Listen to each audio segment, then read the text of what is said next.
Good morning students. आज हम व्यवहारवाद की जो बौद्धिक आधारशिलाएं हैं, विशेषताएं और लक्षण जो हैं, उनके बारे में इस वीडियो में अध्ययन करेंगे। क्योंकि मैंने पहले आपको व्यवहारवाद क्या होता है, व्यवहारवाद का विकास और सामान्य विशेषताओं का हमने पिछले वीडियो में जिक्र किया है। आज हम देखते हैं कि डेविड ईस्टन जो कि व्यवहारवाद का वास्तविक जनक है, जबकि Charles E मेरियम the new aspects of politics 1925 में जो किताब लिखी थी, उस बुक में इन्होंने मानव के राजनीतिक व्यवहार पर विशेष बल दिया था। इस आधार पर हम चार्ल्स ई मेरियम को व्यवहारवाद का बौद्धिक जनक कहते हैं। लेकिन 1950 के आसपास डेविड ईस्टन ने व्यवहारवाद का सिस्टेमेटिक और साइंटिफिक तरीके से जो विवेचन प्रस्तुत किया है, इस कारण से डेविड ईस्टन को व्यवहारवाद का जनक कहा जाता है। तो व्यवहारवाद की जो बौद्धिक आधारशिलाएं, इंटेलेक्चुअल जो कैरेक्टरिस्टिक्स हैं, बौद्धिक आधारशिलाएं जो हैं, उनको जो डेविड ईस्टन ने अपनी पुस्तक पॉलिटिकल सिस्टम 1953 के एक लेख, पॉलिटिकल सिस्टम एक बुक है और उसमें एक लेख है, ऐसे है, the current meaning of behaviourism. The current meaning of behaviourism में व्यवहारवाद की 8 विशेषताएं बताई हैं और जिन्हें व्यवहारवाद की ईस्टन जो है बौद्धिक आधारशिलाएं कहता है। आपके सवाल ये भी आ सकता है कि व्यवहारवाद की किन्हीं 2 बौद्धिक आधारशिलाओं के नाम बताइए। तो बौद्धिक आधारशिलाएं अर्थात जो 8 विशेषताएं हैं जो डेविड ईस्टन ने बताई हैं the current meaning of behaviourism नामक एसे में, और इनकी जो बुक है पॉलिटिकल सिस्टम 1953 में लिखी गई है। जो आधारशिलाएं हैं वही विशेषताएं हैं, जो विशेषताएं हैं वही बौद्धिक आधारशिलाएं हैं। इसलिए डेविड ईस्टन को व्यवहारवाद का जनक कहा जाता है, क्योंकि इन्होंने एक सिस्टेमेटिक, व्यवस्थित और वैज्ञानिक ढंग से व्यवहारवाद की जो व्याख्या है उन्होंने प्रस्तुत करी है। इस आधार पर डेविड ईस्टन को व्यवहारवाद का जनक कहा जाता है। अब हम जो 8 विशेषताएं हैं उन विशेषताओं को 1 बाय 1 अध्ययन करने की कोशिश करते हैं। पहली जो विशेषता है इसकी आप यूँ समझें, इसको नियमितता, सत्यापन, तकनीक, प्रमाणीकरण, मूल्य निरपेक्षता, क्रमबद्धीकरण, विशुद्ध विज्ञान, और अंत में है अनुशासनात्मकता, अध्ययन या एकीकरण या समग्रता। एक ही बात है, आपकी जो बुक होगी उसके अंदर एकीकरण लिखा हुआ होगा या इंटीग्रेशन, समग्रता, या फिर आप इसको यूं भी लिख सकते हैं अनुशासनात्मक अध्ययन। इस प्रकार से जो 8 विशेषताएं हैं ये डेविड ईस्टन के अनुसार बौद्धिक आधारशिलाएं हैं। आप इसको एक छोटा फॉर्मूला है, उस फॉर्मूले से भी आप याद कर सकते हैं। PQRST very very important. ये 1 2 3 4 5 6 7 8 ये आपके एक फॉर्मूला है, मैंने बनाया हुआ है। इस फॉर्मूले से भी आप इनको, ये इंग्लिश शब्द है, आप इसको इस प्रकार से भी याद, PQRST very very important questions हैं आपकी एग्जाम के लिए। इसमें जो P4 आएगा, प्योर साइंस, विशुद्ध विज्ञान, PQRST वेरी वेरी इम्पोर्टेंट, इसका I आएगा काम में। P फॉर प्योर साइंस जो कि आपका 7th नंबर है। क्वांटिफिकेशन का मतलब होता है प्रमाणीकरण। R फॉर रेगुलेटरीज या रेगुलेशन यानी नियमितता। S फॉर सिस्टेमेटिक यानी क्रमबद्धीकरण। T फॉर टेक्निक मतलब तकनीकी। V फॉर वेरिफिकेशन मतलब सत्यापन। और ये जो V है ये वैल्यू फ्री है। वैल्यू फ्री मतलब ये मूल्य निरपेक्ष अध्ययन, वैल्यू फ्री, या इसको मूल्य निरपेक्ष भी कह सकते हैं आप। और I फॉर इंटीग्रेशन मतलब ये समग्रता, I फॉर इंटीग्रेशन। तो इस फॉर्मूले को भी आप याद करते हैं, PQRST वेरी वेरी इंपॉर्टेंट। मतलब ये 8 विशेषताएं होगी, 1 2 3 4 5 6 7, और ये I फॉर इंटीग्रेशन 8 विशेषताएं होगी। इन विशेषताओं को डेविड ईस्टन व्यवहारवाद की बौद्धिक आधारशिलाएं कहता है। अब हम इनका एक एक अध्ययन करते हैं। तो सबसे पहले बात आती है नियमितता। नियमितता का मीनिंग होता है रेगुलेटरीज। रेगुलर मतलब जो चीज़ बार बार होती रहती है। व्यवहारवादियों के अनुसार मानव व्यवहार में कुछ नियमितताएं पाई जाती हैं, अर्थात मानव समान परिस्थितियों में एक समान व्यवहार करता है। जैसे भूख लगने पर प्रत्येक व्यक्ति भोजन करता है। ईस्टर्न कहता है कि इन नियमितताओं के आधार पर हम मानव व्यवहार का अध्ययन कर सकते हैं और इस अध्ययन के आधार पर ही राजनीतिक निष्कर्ष निकाले जा सकते हैं और उन राजनीतिक निष्कर्षों के आधार पर भविष्यवाणी की जा सकती है। अर्थात पहली जो विशेषता है नियमितता, तो डेविड ईस्टन ने कहना चाहता है कि मानव के व्यवहार में कुछ चीज़ें नियमित होती हैं, अर्थात बार बार वो चीज़ें करता रहता है। लेकिन भूख लगने पर भोजन करना ये एक स्वाभाविक प्रक्रिया है। लेकिन हम पॉलिटिकल साइंस के संदर्भ में बात करें कि एक बार कोई मतदाता किसी एक व्यक्ति को चुन लेता है तो बार बार उसी व्यक्ति को चुने, ऐसा संभव नहीं है। आगे चलकर हम इसकी आलोचनाओं में लिखेंगे कि इस आधार पर हम मानव के व्यवहार का एक फिक्स आंकलन नहीं कर सकते और निष्कर्ष का निर्माण भी नहीं हो सकता और उस निष्कर्ष के आधार पर आगे भविष्यवाणी करना संभव नहीं है। मान लो सपोज करो कि 2023 के बाद में 22 के बाद में क्या नरेंद्र मोदी जी वापस देश के प्रधानमंत्री बनेंगे? इस बात की क्या भविष्यवाणी हो सकती है?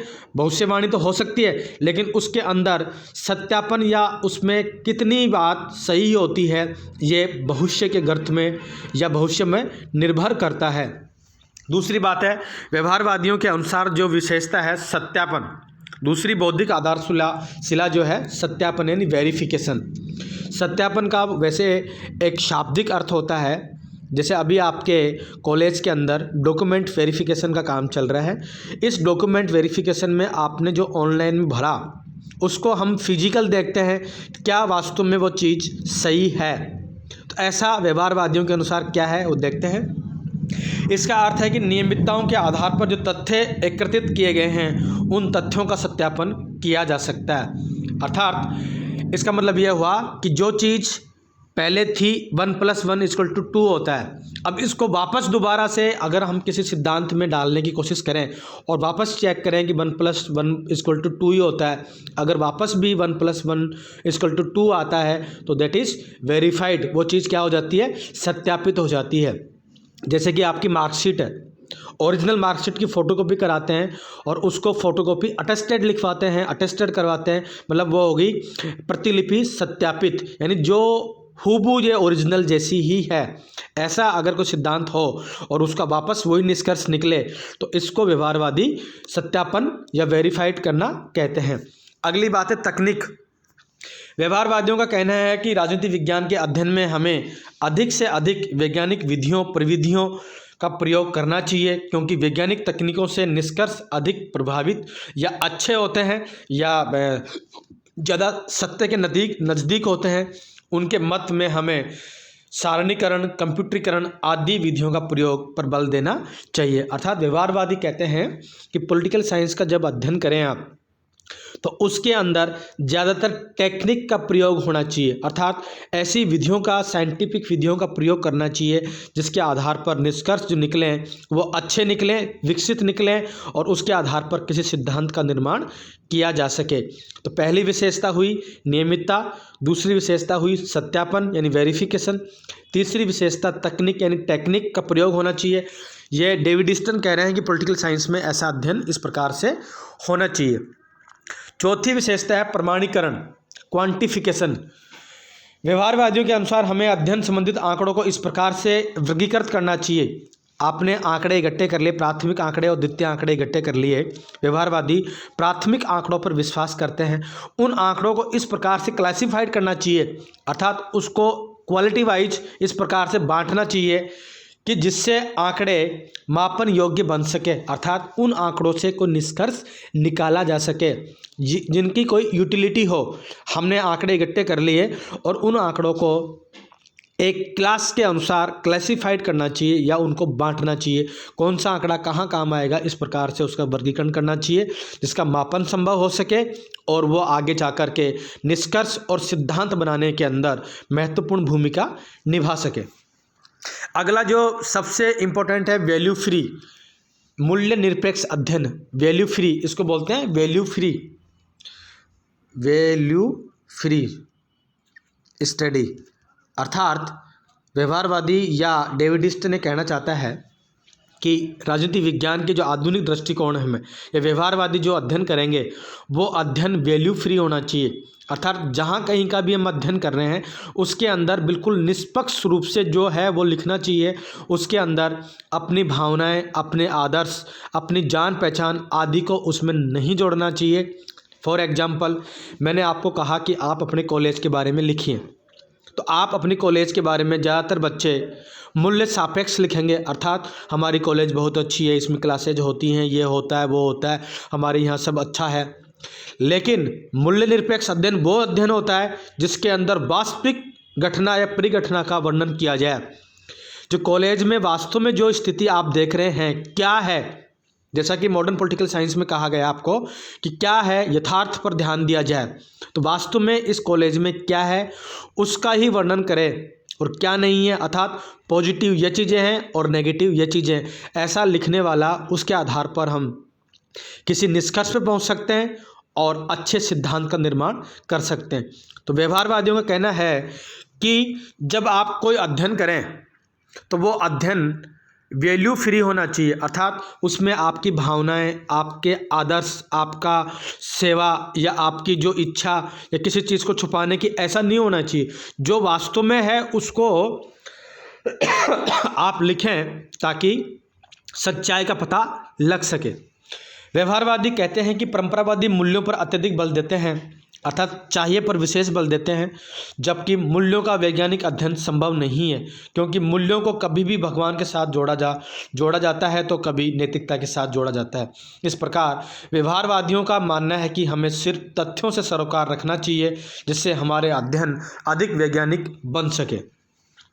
अगला जो व्यवहारवादी कहते हैं कि आपका जो अध्ययन है वो सिस्टमेटिक होना चाहिए, यानी जब आप पढ़ाई करते हैं या जो भी कोई सा भी कोर्स पढ़ते हैं तो उसमें आप सिस्टमेटिक अगर पढ़ाई करेंगे तो आपका रिजल्ट बहुत बेहतर होगा, अच्छा होगा, जैसा आपने सोचा वैसा होगा। और आपकी पढ़ाई या स्टडी ही सिस्टमेटिक नहीं है, क्रमबद्धीकरण नहीं है, तो आप अच्छे मार्क्स नहीं ला सकते।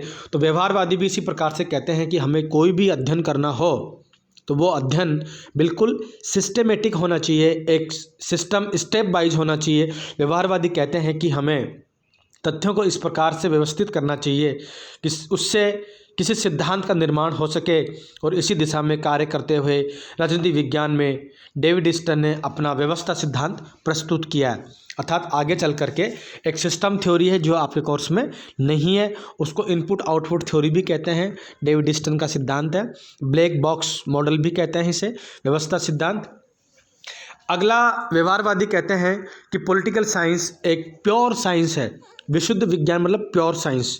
लेकिन मेरा मानना है कि पॉलिटिकल साइंस चूँकि एक सामाजिक विज्ञान का भाग है और ये एक मौसम विज्ञान की तरह विज्ञान है, न कि प्योर साइंस प्राकृत विज्ञान जैसी केमिस्ट्री, फिजिक्स, बायो हैं वैसी ये साइंस नहीं है। इसमें भविष्यवाणी सही भी साबित हो सकती है और झूठ भी साबित हो सकती है। जिस प्रकार से मौसम विज्ञानी भविष्यवाणी करते हैं कि कल सूरतगढ़ के अंदर भयंकर बारिश होगी, लेकिन कोई ज़रूरी नहीं है कि भयंकर बारिश हो ही। व्यवहारवादी मानते हैं कि राजनीति विज्ञान भौतिक विज्ञान और प्राकृतिक विज्ञानों की भांति एक शुद्ध विज्ञान है। यह व्यवहारवादियों की भूल है, क्योंकि विज्ञान साइंस क्या होता है, तथ्य आधारित होता है, साइंटिफिक होता है। जो यहाँ है वो अमेरिका में भी होगा, जो अमेरिका में है वो यहाँ भी होगा।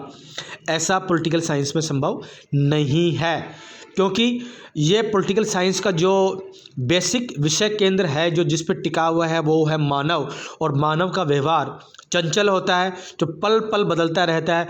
और जिस मानव व्यवहार का जो स्वभाव है चंचल, यानी बार बार बदलता रहना, परिवर्तनशील मानव स्वभाव है। और उस परिवर्तनशील मानव स्वभाव के आधार पर हम किसी भी प्रकार की भविष्यवाणी करने में असमर्थ रह सकते हैं या रहते हैं। तो जब इसकी हम आलोचना करेंगे तो पॉलिटिकल साइंस को प्योर साइंस नहीं कहा जा सकता।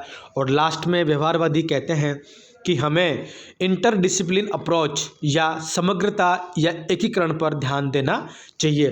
ट्रेडिशनल पॉलिटिकल साइंस के अंदर पहले क्या था कि सभी विषय, समाज विज्ञान के जो विषय हैं, सोशियोलॉजी है, इकोनॉमिक्स है, हिस्ट्री है, पॉलिटिकल साइंस है, साइकोलॉजी है, इनका अध्ययन अलग अलग तरीके से अपनी अपनी अध्ययन पद्धतियाँ, प्रविधियों इनके आधार पर होता था। लेकिन 90s के और 1950s के दशक में डेविड ईस्टन ने, जो वे व्यवहारवादी है, इन्होंने कहा कि हमें हमारे अध्ययन को इंटरडिसिप्लिन अप्रोच वाला होना चाहिए।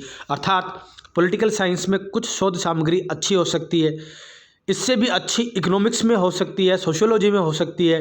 तो उनकी शोध सामग्री, उनकी अध्ययन पद्धतियाँ जो इकोनॉमिक्स में है, सोशियोलॉजी में है, उनको हमारे सब्जेक्ट में भी लेना चाहिए। उन अध्ययन पद्धतियों को सहारा लेकर के हमें अपने सब्जेक्ट को दिन प्रतिदिन विकास की ओर उन्मुख करना चाहिए। अर्थात अंतः अनुशासनात्मक उपागम वह उपागम है जिसमें अन्य समाज विज्ञानों की शोध प्रविधियाँ, उनके सिद्धांत, उनकी अध्ययन करने की विधियाँ आदि को राजनीति विज्ञान में ग्रहण कर या उनसे उधार लेकर के राजनीति विज्ञान के अध्ययन को ज़्यादा उत्तरोत्तर वृद्धि की ओर बढ़ाना, ये एक प्रक्रिया ही इंटरडिसिप्लिन अप्रोच या अंतः अनुशासनात्मकता कहलाती है। ये आपके 2 नंबर का सवाल एग्जाम में आ सकता है, 2 मार्क्स का ये आ सकता है। तो इसमें आप ये लिखेंगे मुख्यतः कैटलिन द्वारा प्रतिपादित।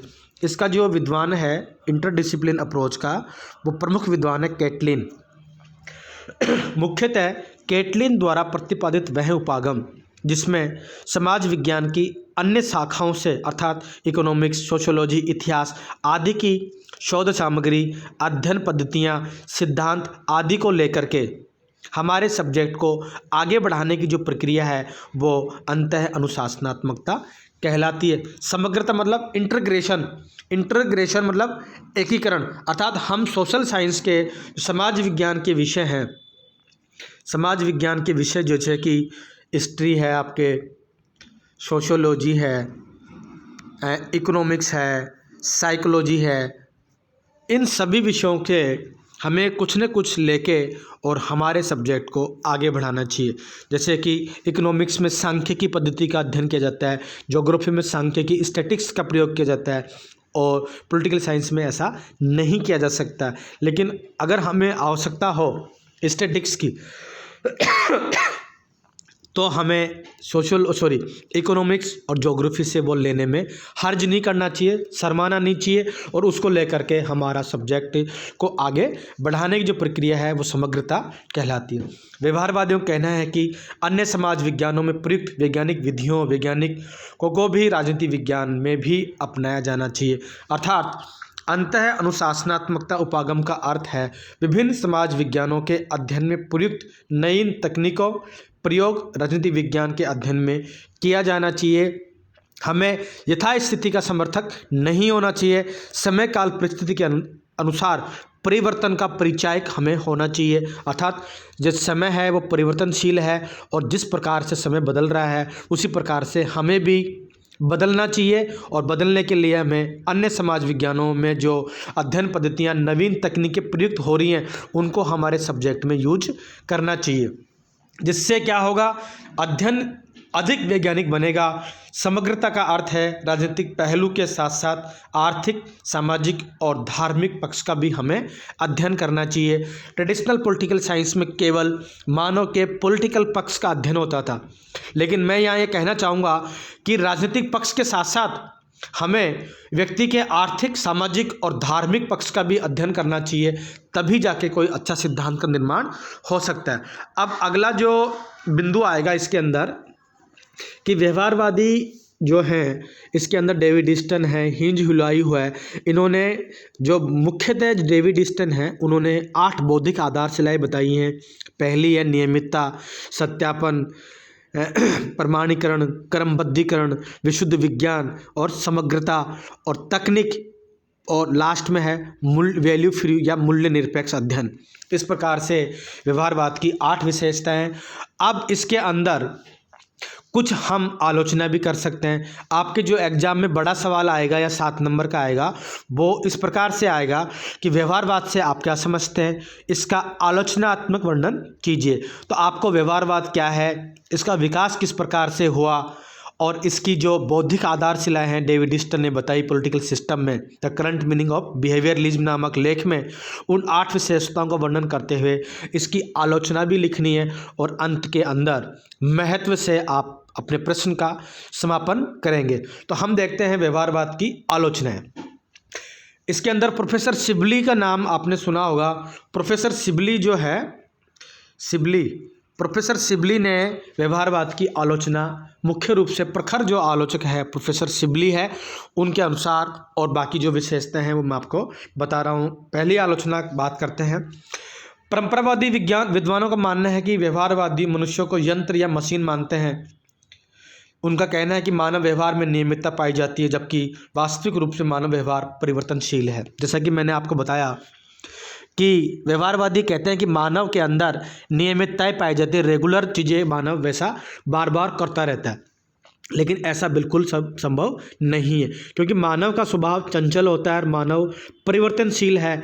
आज जो मानव ने किया, जो एक्शन आज किया, वो ज़रूरी नहीं कि कल भी करे। जैसे कि आपने 12वीं क्लास के अंदर 85, 90, 80s के आसपास परसेंटेज बनाई, तो ये ज़रूरी नहीं है कि आपकी बार फर्स्ट ईयर में भी आप 85 बना लेंगे। इसका मतलब यह हुआ कि मानव के व्यवहार में नियमितताएं नहीं पाई जाती हैं। व्यवहारवादियों का ये कहना कि मानव के व्यवहार में नियमितता पाई जाती है, ये सही नहीं है। दूसरा, आलोचक कहते हैं कि व्यवहारवादी तकनीक पर अधिक बल देते हैं, इस वजह से वे प्रासंगिकता को छोड़ देते हैं। उनका मानना है कि अत्यधिक तकनीक पर बल देना व्यर्थ है, अर्थात जो चीज़ होनी चाहिए उस पर विशेष बल देना चाहिए। टेक्निक ज़्यादा महत्वपूर्ण भूमिका नहीं निभाती है। व्यवहारवादी मूल्य निरपेक्ष या मूल्य मुक्त वैल्यू फ्री अध्ययन की बात करते हैं, जबकि राजनीति शास्त्र में मूल्य विहीन अध्ययन संभव ही नहीं है, क्योंकि राजनीति शास्त्र एक समाज विज्ञान है और जिसके निष्कर्ष अध्ययनकर्ता के मूल्यों को प्रभावित जरूर होते हैं। राजनीति विज्ञान एक विशुद्ध विज्ञान नहीं हो सकता, क्योंकि ये एक सामाजिक विज्ञान का भाग है। ये मानविकी विज्ञान मतलब सामाजिकी, ह्यूमैनिटीज साइंस है। मानविकी जो लिखा हुआ है, ये मानविकी मतलब सामाजिक, अर्थात ह्यूमैनिटीज, अर्थात ये राजनीति विज्ञान जो है वो समाज विज्ञान, सामाजिक विज्ञान, जिसको आपने 10th में पढ़ा था, समाज विज्ञान का भाग है और उसके अंदर साइंस का कोई लेना देना नहीं है। साइंस, जो राजनीति विज्ञान को साइंस मानते हैं, उनको मैं साइंस की श्रेणी में नहीं आएगा, क्योंकि राजनीति विज्ञान एक समाज विज्ञान का भाग है। ये कला और विज्ञान दोनों का एक तरह से संगम हो सकता है, लेकिन इसको हम साइंस नहीं कह सकते, क्योंकि साइंस के अंदर जो चीज़, जैसा कि 1 + 1 = 2 होता है, ये चाहे अमेरिका के अंदर कर लो, चाहे यूके में कर लो, चाहे इंडिया में कर लो, 1 + 1 = 2 ही होगा। H2 + O2, H2 + O = H2O। ये जो फॉर्मूला है वो किसी भी देश के अंदर यही फॉर्मूला रहेगा, लेकिन पॉलिटिकल साइंस में ऐसा कोई फॉर्मूला संभव नहीं है। अंतिम जो इसकी आलोचना है, नव परंपरावादी लियो स्ट्रॉस भी व्यवहारवाद को आलोचना करता है और कहता है कि व्यवहारवाद बढ़ता प्रभाव एक गटर की विजय है। अर्थात हम यूँ कह सकते हैं कि नव परंपरावादी लियो स्ट्रॉस, ये भी आपके एग्जाम में आ सकता है कि कोई नव परंपरावादी विद्वान का नाम बताइए, तो उसका आंसर आएगा लियो स्ट्रॉस। इन्होंने वापस मूल्यों की पुनः स्थापना करी है और आगे चल कर के 1968 के अंदर स्वयं डेविड ईस्टन उत्तर व्यवहारवादी कंसेप्ट प्रस्तुत करते हैं और उसके अंदर वापस पुनः मूल्यों की स्थापना करने की बात, तथ्यों के साथ साथ मूल्यों की स्थापना भी करना चाहते हैं। लेकिन व्यवहारवाद के अंदर वैल्यू फ्री, मूल्य मुक्त अध्ययन की बात की गई है। आगे चलकर जब समाज में परिवर्तन जो समस्या थी उसका निपटारा नहीं हो पाया, तो डेविड ईस्टन ने स्वयं अमेरिका के एक पॉलिटिकल साइंस का अध्यक्ष भाषण में कहते हुए कहा कि हमें व्यवहारवाद से उत्तर व्यवहारवादी बनना पड़ेगा। अब इसका अंतिम जो इस वीडियो को हम आज अंत करना, अंतिम जो इसकी इम्पोर्टेंस है, व्यवहारवाद की क्या महत्व है। आपको सवाल जो आएगा तो उसमें व्यवहारवाद क्या है, इसका विकास किस प्रकार से हुआ, सामान्य विशेषताएं क्या हैं, बौद्धिक आधारशिलाएं जो डेविड ईस्टन ने बताई वो लिखनी है, उसके बाद में इसकी आलोचना, और सभी बड़े प्रश्नों में आपको इम्पोर्टेंस या उस सिद्धांत की क्या महत्वपूर्ण भूमिका पॉलिटिकल साइंस में रही, ये जरूर लिखना है। तो आप व्यवहारवाद का महत्व देखते हैं व्यवहारवाद के परिणाम स्वरूप राजनीतिक विज्ञान में राजनीतिक विकास, पॉलिटिकल डेवलपमेंट, राजनीतिक आधुनिकरण, राजनीतिक मॉडर्नाइजेशन, राजनीतिक सोशलाइजेशन, राजनीतिक कल्चर जैसी नवीन संकल्पनाओं का निर्माण हुआ। व्यवहारवाद के फलस्वरूप ही ओपिनियन पोल, एग्जिट पोल जैसे वैज्ञानिक उपकरण का प्रयोग राजनीति विज्ञान में या पॉलिटिकल सिस्टम में किया जाने लगा। विद्यार्थियों, आज इस वीडियो में हम केवल इतना ही पढ़ाएंगे। ये व्यवहारवाद का एक समग्र आलोचनात्मक सवाल होगा। अब आप एक सवाल भी लिख लें जो आप अपने घर पर एक सब्जेक्ट वाइज रजिस्टर लगा लें और उसमें रजिस्टर के अंदर आपको सवाल भी दिए जाएंगे। उन सवालों को आप करते रहें। जब कॉलेज खुलेगा तो अपने संबंधित लेक्चर से वो सवाल चेक करवा लें। तो आप 2 सवाल लिखें। पहला सवाल ये हुआ कि राजनीति विज्ञान से आप क्या समझते हैं। इसके ट्रेडिशनल पॉलिटिकल साइंस और मॉडर्न पॉलिटिकल साइंस की व्याख्या कीजिए। ये बड़ा सवाल है 15 नंबर का जो आपकी एग्जाम में आता है। राजनीति विज्ञान से आप क्या समझते हैं। इसके ट्रेडिशनल पॉलिटिकल साइंस यानी परंपरागत दृष्टिकोण और आधुनिक दृष्टिकोण की व्याख्या कीजिए। इसमें आपको क्या लिखना है कि राजनीति विज्ञान का प्रारंभ कहाँ से हुआ, यूनान से, किस शब्द से हुआ, राजनीति विज्ञान की परिभाषा क्या है। राजनीति विज्ञान को अध्ययन की दृष्टि से हम 2 भागों में बांट सकते हैं, ट्रेडिशनल और पॉलिटिकल साइंस। तो modern political science, traditional political science की ये अर्थ विशेषताएँ हैं, इसकी आलोचना ये है।